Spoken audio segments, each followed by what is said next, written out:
Bismillahirrahmanirrahim. Assalamu alaikum everyone. The topic which is assigned to me is the toxicity of heavy metals. अब हम इस topic के contents देख लेते हैं कि हम इस टॉपिक में क्या क्या डिस्कस करेंगे।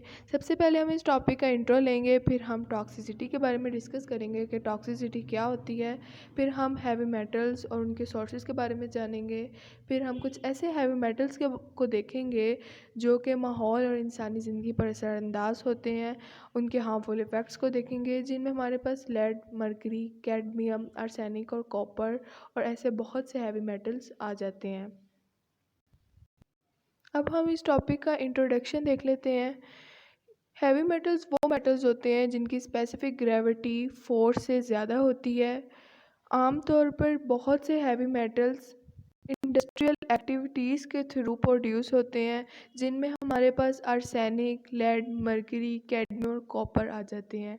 टॉक्सिक मेटल जो होते हैं वो मेटल्स होते हैं जो कि पॉइजनस सोल्यूबल कंपाउंड्स फॉर्म करते हैं और इनका कोई बायोलॉजिकल रोल नहीं होता, बल्कि अगर होता भी है तो वो इन रॉन्ग फॉर्म में होता है। इसके अलावा intake of small amount of these element जो होता है वो कॉमनली नेसेसरी होता है किसी भी गुड हेल्थ के लिए, लेकिन अगर यही लार्ज अमाउंट में हो तो ये एक्यूट और क्रॉनिक टॉक्सिसिटी का भी बायस बन सकता है। एक्यूट टॉक्सिसिटी वो होती है कि अगर कोई भी सब्सटेंस लेने के बाद आपको उसका इफेक्ट 14 डेज़ के अंदर अंदर नज़र आ जाए, और क्रॉनिक वो होती है कि वो डिज़ीज़ या वो फैक्ट जो है वो आपको मंथ्स और ईयर्स के बाद रिकॉग्नाइज हो। तो ऐसी टॉक्सिसिटी को हम क्रॉनिक और एक्यूट टॉक्सिसिटी कहते हैं। वो हैवी मेटल्स जो कि इन्वायरमेंट को पोल्यूट करते हैं वो इंडस्ट्रियल एक्टिविटीज़ के थ्रू प्रोड्यूस्ड होते हैं। ये जो मेटल्स होते हैं ये मेटल्स पानी, हवा और मिट्टी के अंदर शामिल होकर डिफरेंट पॉल्यूशंस का भी बायस बनते हैं। Now we discuss the toxicity कि टॉक्सिसिटी क्या होती है। टॉक्सिसिटी जो होती है वो एक सॉल्युबिलिटी का फंक्शन होती है।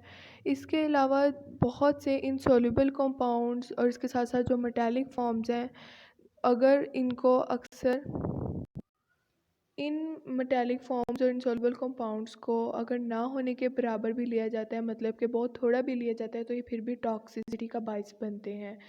इसमें हम देख लेते हैं ऑर्गेनोमेटालिक फॉर्म, जिसमें हमारे पास डाई मिथाइल मरकरी और टेट्राइथाइल लेड आ जाते हैं। ये एक्सट्रीमली टॉक्सिक होते हैं। जो फैक्टर्स इस पे इफ़ेक्ट करते हैं वो ये है कि दी टोटल डोज जो है वो ऑब्जर्व हो जाती है। इसके अलावा जो एक्सपोजर है वो कोई भी हो सकता है, एक्यूट भी हो सकता है, क्रॉनिक भी हो सकता है। और जो टॉक्सिसिटी है वो डिफरेंट एजेस पे डिपेंड करती है, मतलब कि इसका इफेक्ट जो है कुछ मेटल्स जो है वो चिल्ड्रंस पे ज़्यादा इफेक्टिव होते हैं, कुछ जो है वो एडल्ट्स पे ज़्यादा इफेक्टिव होते हैं। जैसे कि lead is more susceptible in childrens. इसके अलावा ये हैवी मेटल्स जो हैं जब ये हमारी स्किन के साथ कांटेक्ट करती हैं तो ये ना सिर्फ एलर्जी का बायस बनती हैं, बल्कि ये some metals and their compound जो होते हैं कॉज ऑफ कैंसर। मींस कि ये एलर्जी के साथ साथ डिफरेंट तरह के स्किन कैंसर्स या किसी भी तरह की कैंसर का बायस बन सकते हैं। Now we discuss heavy metals के हैवी मेटल्स क्या होती हैं। हैवी मेटल्स जो होती हैं नेचुरली अकरिंग एलिमेंट्स हैं और इनका जो एटॉमिक वेट है वो बहुत ज़्यादा होता है, और जो इसकी डेंसिटी है वो एट लीस्ट 5 टाइम्स जो है वो वाटर से ग्रेटर होती है। हैवी मेटल्स जो हैं वो नेचुरल और एंथ्रोपोजेनिक सोर्सेज दोनों सोर्सेज से ओरिजिनेट होते हैं। इनकी रिलेटिवली हाई डेंसिटी होती है और ये लोअर कॉन्सेंट्रेशन के ऊपर भी टॉक्सिक होते हैं। हैवी मेटल्स टॉक्सिक तब होते हैं जब हमारी बॉडी उसे मेटाबोलाइज नहीं कर पाती, मेटाबॉलिज्म सिस्टम नहीं तरीके से हो सकता, एंजाइम एक्शन नहीं हो पाता, और यही हैवी मेटल्स हमारे सॉफ्ट टिश्यूज के अंदर स्किन के थ्रू अक्युमुलेट हो जाते हैं, जिसकी वजह से ये टॉक्सिसिटी का बायस बनते हैं। हैवी मेटल्स जो होते हैं वो पानी के अंदर ईजिली सॉल्युबल होते हैं, इसकी वजह से ये पानी के अंदर शामिल होकर नुकसान का बायस बनते हैं। अब हम देख लेते हैं कुछ ऐसे सोर्सेज जो कि पोल्यूशन और एक्सपोजर ऑफ हैवी मेटल्स का बायस बनते हैं। दो तरह के हैं, एक नेचुरल सोर्सेज और एक एंथ्रोपोजेनिक सोर्सेज। नेचुरल सोर्सेज क्या होते हैं। नेचुरल सोर्सेज में हमारे पास आते हैं सीपेज फ्रॉम रॉक्स, मतलब कि स्लो डाउन वाटर का मीन्स के स्लो डाउन वाटर का फ्लो होता है रॉक्स के थ्रू। और इसके अलावा वोल्केनिक एक्टिविटी मतलब आतिशफशा पहाड़ों का फटना। They also contain many heavy metals और मैनी सोर्सेज। इसके अलावा हमारे पास आ जाता है फॉरेस्ट फायर। अब हम एंथ्रोपोजेनिक सोर्सेज देख लेते हैं हैवी मेटल्स के, जिनमें आ जाती है बैटरी, आ जाती है माइनिंग, आ जाती है फ्लाई ऐश, आ जाती है स्मेल्टिंग, आ जाती है। स्मेल्टिंग होती है the extraction of iron from its ore. और इसके अलावा स्टील के थ्रू, इलेक्ट्रोप्लेटिंग के थ्रू। इसके अलावा एंथ्रोपोजेनिक सोर्सेज में टैनरी का अमल शामिल है। इसके अलावा डिस्टिलरी आ जाती है, डिस्टिलरी जहाँ के स्पिरिट्स जो हैं वो उनकी मैन्युफैक्चरिंग होती है। तो ये एंथ्रोपोजेनिक सोर्सेज हैं। अब हम देख लेते हैं कि डिफरेंट तरह के हैवी मेटल्स हैं, जिसमें arsenic, lead, barium, tin, copper, uranium, thorium, mercury, thallium, aluminium, platinum, antimony, ये सारे हैवी मेटल्स हैं। और हम जो कि जिनकी लो कंसंट्रेशन या हाई कंसंट्रेशन भी टॉक्सिसिटी का बायस बन सकती है। तो अब हम कुछ ऐसे हैवी मेटल्स को डिस्कस करेंगे, उनके सोर्सेज को देखेंगे और उनके इफ़ेक्ट्स के बारे में जानेंगे। सबसे पहले हमारे पास हम जिसको डिस्कस करेंगे आर्सेनिक है। सबसे पहले हम आर्सेनिक की जनरल करैक्टरिस्टिक्स की तरफ जाएंगे कि इसकी जनरल करैक्टरिस्टिक्स क्या होती है। आर्सेनिक जो है वो एक ऐसा कॉमन हैवी मेटल है जो कि एक्यूट पॉइजनिंग का बायस बनता है और ये हैज़र्डस सब्सटेंस में सबसे टॉप पोजीशन के ऊपर है। इसके अलावा अगर इसके यूजेज देखें तो ये as a weed killer use होता है, वुड प्रिजर्वेटिव के तौर पर यूज़ होता है। इसके अलावा एज अ पेस्टिसाइड्स यूज़ होता है और एक ये हार्डनिंग एजेंट भी है। आर्सेनिक जो है is found in the water supplies world wide, जो कि लीड करता है एक्सपोजर ऑफ फिशेस को। इसके अलावा आर्सेनिक जो है वो is found in nature in low level, और जो ऑर्गेनिक आर्सेनिक होते हैं वो कम हार्मफुल होते हैं इनऑर्गेनिक आर्सेनिक के। और बहुत से जो आर्सेनिक हैं वो उनकी कोई पार्टिकुलर स्मेल नहीं होती और ना ही उनका कोई स्पेशल टेस्ट होता है। ये थी इनकी general characteristics. Now we discuss its sources कि सोर्सेज क्या हैं आर्सेनिक के। आर्सेनिक जो है वो इन्वायरमेंट के अंदर एक कॉमन है, ग्राउंड वाटर के अंदर पाया जाता है। इसके अलावा it is found in some industries, ये कुछ इंडस्ट्रीज़ के अंदर इसका इस्तेमाल किया जाता है, जैसे कि glass manufacturing, semiconductor manufacturing, smelting के प्रोसेस के अंदर इसका यूजेज होता है। इसके अलावा रिफाइनिंग ऑफ मेटल एंड ऑर्स। इसके अलावा अगर देखा जाए तो आर्सेनिक जो है वो हवा के अंदर किस तरह शामिल होती है। Rock corrosion, mining activity, volcanic eruption, आतिशफशां पहाड़ का फटना और फॉरेस्ट फायर, इन सोर्सेज के थ्रू ये हवा के अंदर शामिल होती है और पोल्यूशन का भी बायस बनती है। आर्सेनिक जो है इंडस्ट्रीज़ और इसके अलावा इसके अलावा आर्सेनिक जो है वो सरफेस वाटर के अंदर किस तरह से एंटर होता है। डिफरेंट एग्रीकल्चर और इंडस्ट्रियल एक्टिविटीज़ से निकलने वाले जो केमिकल्स उनका डिपॉजिट या रन ऑफ होता है वो सरफेस वाटर के अंदर एंटर हो जाता है, सॉइल के अंदर एंटर होता है और रिवर्स के अंदर भी एंटर होता है। इसके अलावा जो बहुत से सोर्सेज हैं इसके अलावा आर्सेनिक के, वो पेंट्स है, पेस्टिसाइड्स है, इंसेक्टिसाइड्स हैं, तंबाकू, smoke, wallpaper, they are also contain arsenic. अब हम आर्सेनिक के कुछ हार्मफुल इफ़ेक्ट्स डिस्कस करेंगे। सबसे पहले इसका इफ़ेक्ट अगर देखा जाए तो इट इज़ कार्सिनोजेनिक यानी कि it has having potential to cause cancer. इसके अलावा लंग कैंसर जो है उसका बायस बन सकता है और रिस्पायरेटरी ट्रैक इन्फेक्शन हो सकता है। इसके अलावा स्किन कैंसर होने का ख़तरा होता है इससे। इसके अलावा ट्यूमर ऑफ ब्लैडर, और इसके अलावा ये loss of epithet, vomiting, dehydration, diarrhoea, constipation, और इसके अलावा और ब्लाइंडनेस और भी बहुत सारी बीमारियों का बायस बन सकता है। इसके अलावा अगर देखा जाए कि इसका ट्रीटमेंट क्या हो सकता है, तो इसका ट्रीटमेंट ये हो सकता है, एक चिलेशन थेरेपी ट्रीटमेंट है, जिसके अंदर जो है हम लोग क्या करते हैं कि EDTA के जो सॉल्यूशन को हम यानी हम EDTA के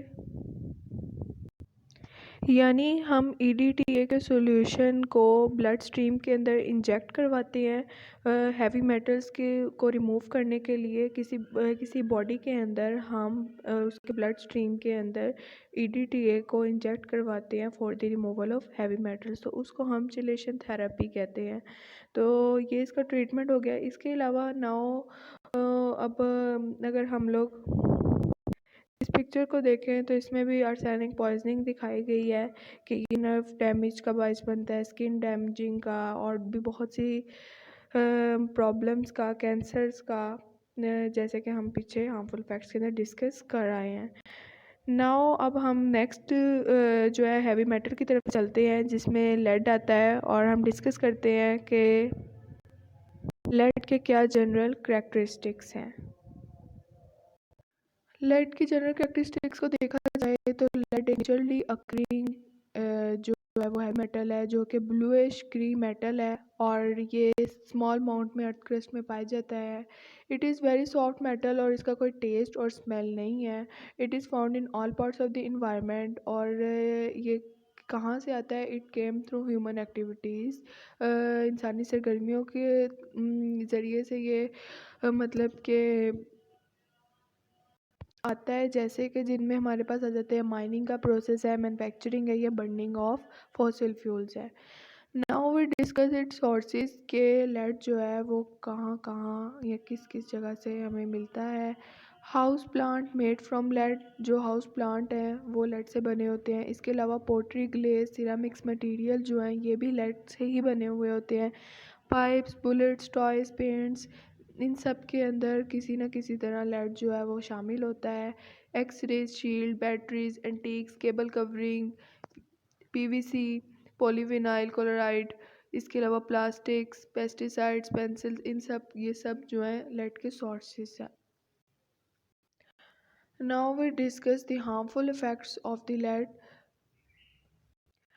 अगर हार्मफुल इफेक्ट्स देखे जाएँ लेड के, तो इट में कॉज एब्डोमिनल क्रैम्प्स, मतलब कि पेट दर्द का बायस बनता है, कॉन्स्टिपेशन, हेडेक, लो आईक्यू लेवल, इसके अलावा sleep problems, problem with hearing, muscle pain, joints pain, मतलब कि ये मसल्स और जॉइंट्स पेन, पट्टों की दर्द का बायस बनता है।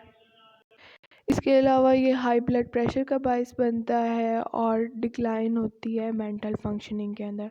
अगर ट्रीटमेंट देखा जाए तो इसका ट्रीटमेंट जो मेन है वो वही है कि चिलेटिंग थेरेपी कर दी जाए, और इसके अलावा न्यूट्रिशनल सप्लीमेंट्स भी लेके हम इस क्या नाम है इसके इफ़ेक्ट से बचा जा सकता है और इसकी रिमूवल की जा सकती है। लेकिन जो बेस्ट तरीका है वो चिलेटिंग थेरेपी ही है। अब हम नेक्स्ट हैवी मेटल की तरफ चलते हैं। नेक्स्ट हैवी मेटल में हमारे पास आ जाता है मर्क्यूरी।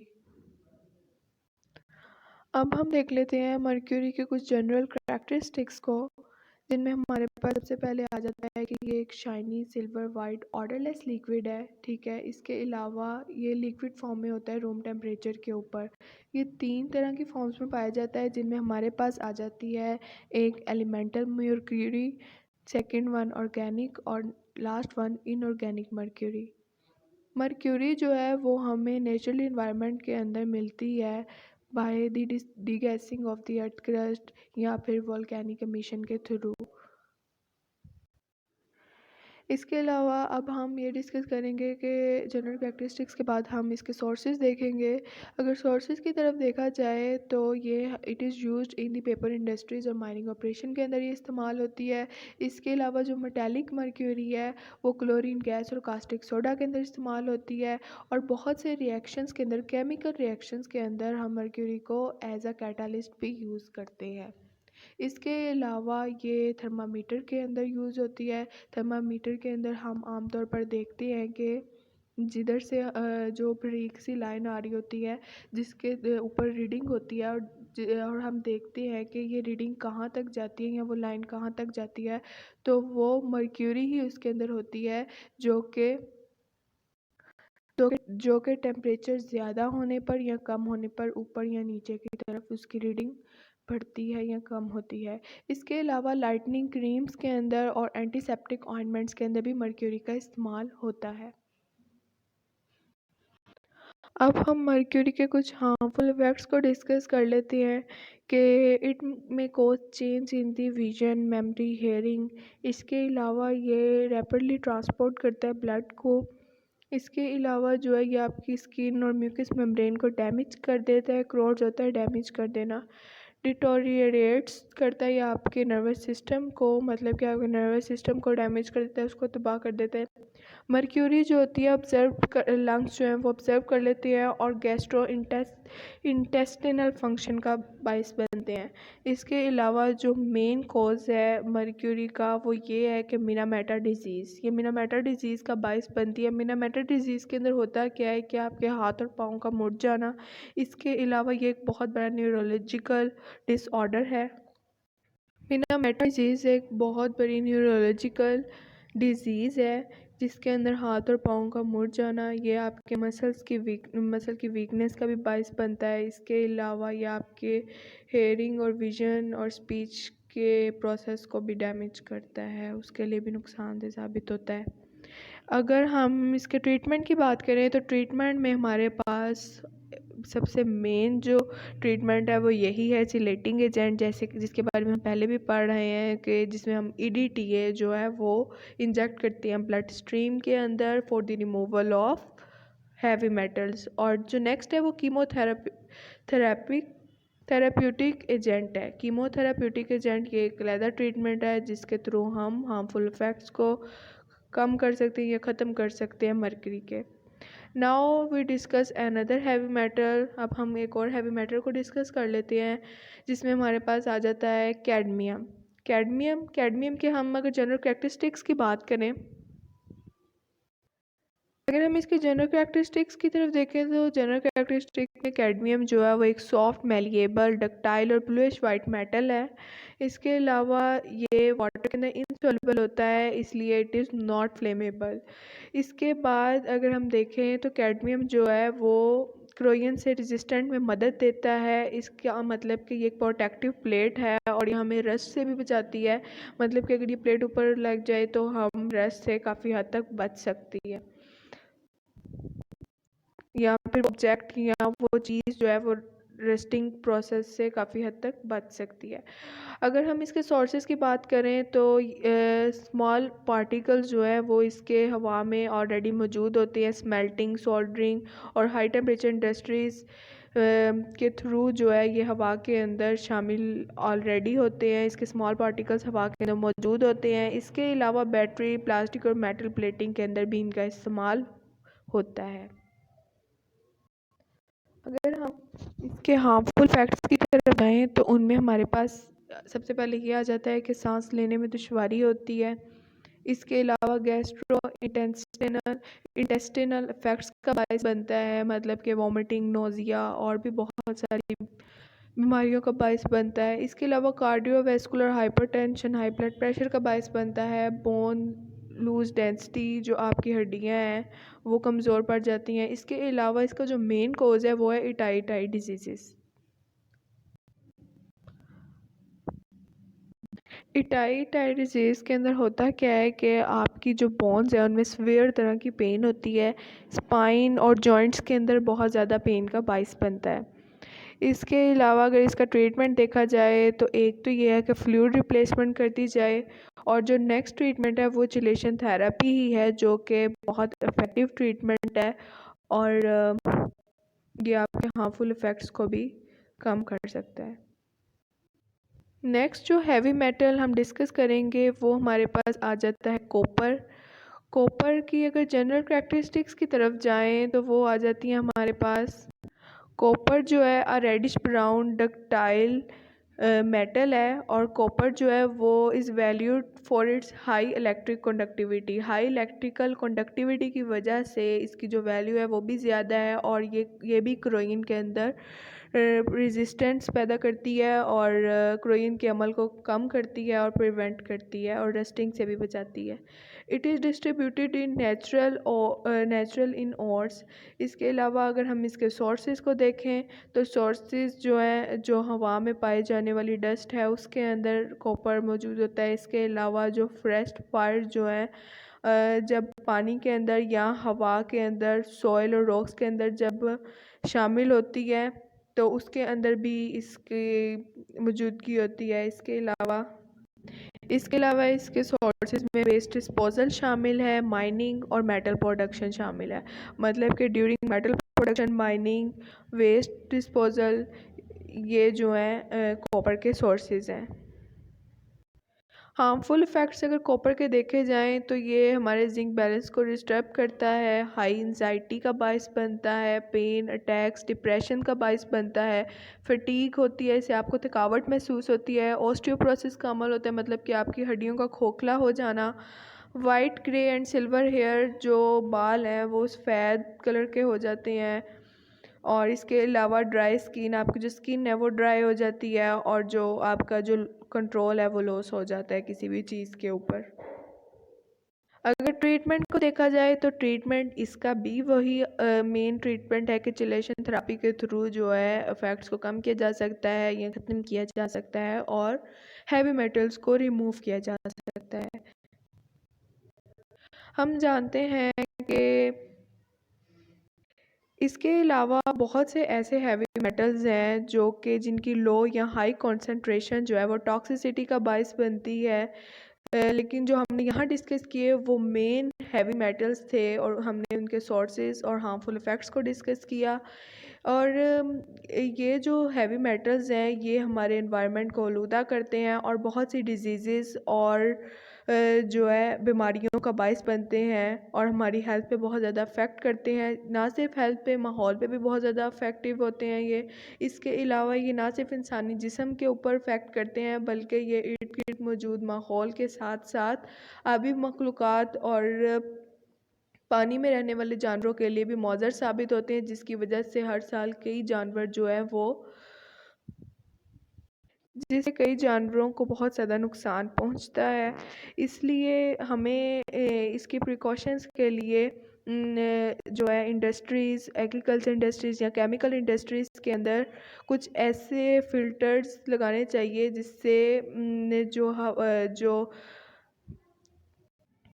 जो केमिकल्स हैं लिक्विड फॉर्म में या हवा के थ्रू हवा के अंदर शामिल होते हैं, उनके अंदर कुछ ऐसे फ़िल्टर्स होने चाहिए जो है जिससे ये डिफरेंट हैवी मेटल्स और टॉक्सिक कंपाउंड्स जो हैं वो फ़िल्टर हो जाएं, और कुछ बेहतर हवा जो है वो बाहर या पानी के अंदर या सॉइल के अंदर शामिल हो सके।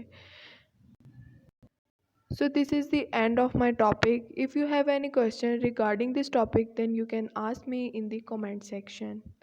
Thank you.